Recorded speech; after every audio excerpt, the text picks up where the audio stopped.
God's amazing creation, the story of Genesis for all hearts, little and big ones. In the beginning, there was only darkness. God decided to make the whole world. Galaxies were born, and the earth too. The earth was formless and empty. Darkness was over the surface. God said, "Let it be light," and there was light. God called the light day, and the darkness he called night. And there was evening, and there was morning, the first day. On the second day God said, "Let there be a vault between the waters to separate water from water." God called the vault sky.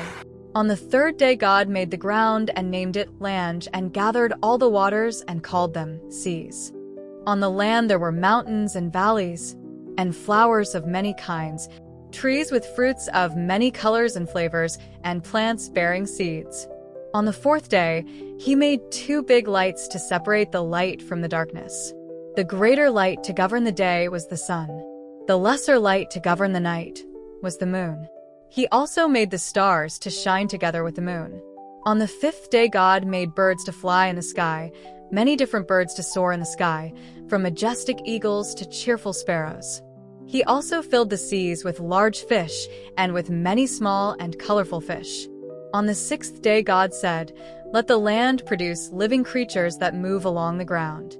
Then God said, "Let us make mankind in our image, so that they may rule over the fish in the sea and the birds in the sky, and over all the creatures that move along the ground." So he made Adam and Eve, and let them rule over the earth and over all the living creatures.